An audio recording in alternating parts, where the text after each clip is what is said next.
तो आज बात करते हैं एम्स की, यानी all India institute of medical sciences.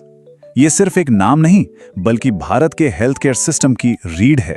हम देखेंगे कि कैसे कुछ ही सालों में इसका इतना बड़ा विस्तार हुआ कि इसने देश के स्वास्थ्य का पूरा नक्शा ही बदल कर रख दिया है। चलिए इस पूरी कहानी को समझते हैं। सबसे पहले जरा इन नंबर्स को देखिए। एक तरफ हैं 58 साल 1956 से 2014 तक, और इन 58 सालों में बने सिर्फ 7 एम्स। और दूसरी तरफ हैं सिर्फ 10 साल 2014 से 2024, और 15 नए एम्स को मंजूरी मिल गई है ना हैरान करने वाली बात? मतलब जो काम लगभग 6 दशकों में हुआ, उसका 2 गुना से भी ज्यादा काम सिर्फ 1 दशक में हुआ है। अच्छा, इस विस्तार की कहानी में और आगे जाएं उससे पहले समझना बहुत जरूरी है कि आखिर एम्स है क्या। मतलब ये नाम इतना बड़ा क्यों है भारत में? ये सिर्फ एक हॉस्पिटल नहीं है, बिल्कुल नहीं, ये उससे कहीं बढ़कर है। आप इसे ऐसे समझ सकते हैं कि एम्स जो है वो मेडिकल की दुनिया का गोल्ड स्टैंडर्ड है।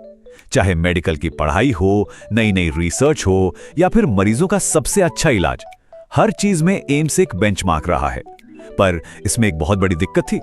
दशकों तक ये जो गोल्ड स्टैंडर्ड था ना, ये लगभग सिर्फ दिल्ली में ही सिमटा हुआ था। तो जब सारी उम्मीदें सिर्फ एक शहर पर टिकी हों तो क्या होता है? चलिए देखते हैं कि इस 60 साल के लंबे इंतजार में क्या क्या चुनौतियां सामने आईं। ये टाइमलाइन देखिए, ये पूरी कहानी खुद बयां करती है। 1956 में दिल्ली में पहला एम्स खुलता है। इसके बाद एक बहुत लंबा गैप।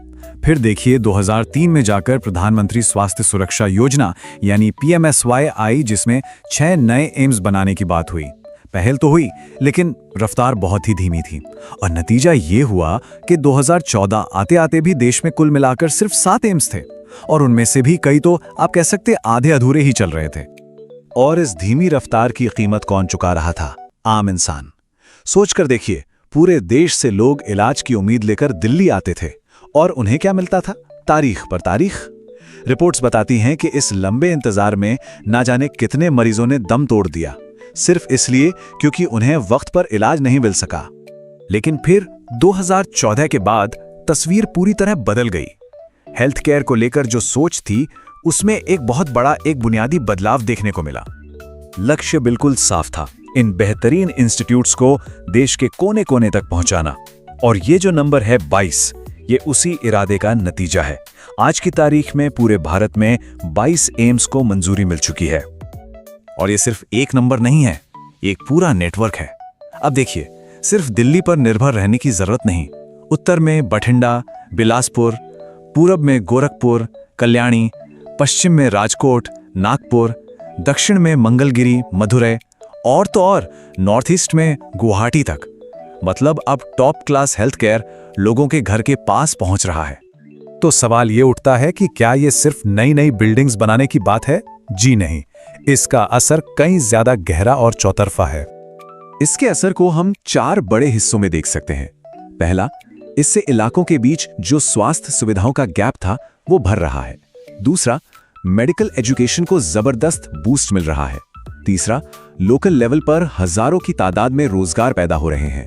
और चौथा, रीजनल रिसर्च को भी एक नई जान मिल रही है। इसका सबसे सीधा असर तो मेडिकल की सीटों पे पड़ा है। जरा इस चार्ट को देखिए। MBBS और PG की सीटों में कितना बड़ा उछाल आया है। हर नया एम्स अपने साथ सैकड़ों नई सीटें लेकर आता है। इसका मतलब क्या है? इसका मतलब है देश को ज्यादा डॉक्टर्स मिलेंगे, डॉक्टर पेशेंट का रेशियो सुधरेगा, और हाँ, हमारे देश के ज्यादा युवाओं का डॉक्टर बनने का सपना पूरा होगा। और बात सिर्फ डॉक्टरी की पढ़ाई तक सीमित नहीं है। हर नया एम्स अपने आप में एक इकोनॉमिक इंजन की तरह काम करता है। सोचिए, एक एम्स खुलने से डॉक्टर्स, नर्सेज, सपोर्ट स्टाफ मिलाकर करीब करीब 3000 से 5000 डायरेक्ट जॉब्स बनती हैं। इससे उस पूरे इलाके की इकोनॉमी को कितना बड़ा पुश मिलता है। ठीक है, तो ये सब तो बहुत अच्छा है, लेकिन जब कोई चीज इतनी तेजी से बढ़ती है तो उसके साथ कुछ चुनौतियां भी आती हैं, है ना? तो अब सबसे बड़ा सवाल क्या है? सबसे बड़ा सवाल है क्वालिटी का। क्या हर नया एम्स दिल्ली एम्स जैसा ही स्टैंडर्ड मेंटेन कर पाएगा? ये एक बड़ी चुनौती है। सोचिए, 22 इंस्टीट्यूट्स के लिए अच्छे अनुभवी प्रोफेसर्स और डॉक्टर्स कहां से आएंगे? कई बार जमीन मिलने में या प्रोजेक्ट पूरा होने में भी देरी हो जाती है। और सबसे जरूरी बात, जो एम्स नाम पर भरोसा है, उस भरोसे को हर एक सेंटर पर बनाए रखना। एम्स के विस्तार की ये जो पूरी कहानी है ना, ये हमें एक बहुत ही बुनियादी सवाल के सामने लाके खड़ा कर देती है। सवाल ये है कि बेहतरीन हेल्थ केयर क्या ये कुछ खुशकिस्मत लोगों के लिए है या फिर ये हर नागरिक का अधिकार है? और ये जो विस्तार हो रहा है, ये शायद इसी सवाल का जवाब देने की एक बहुत बड़ी और मजबूत कोशिश है।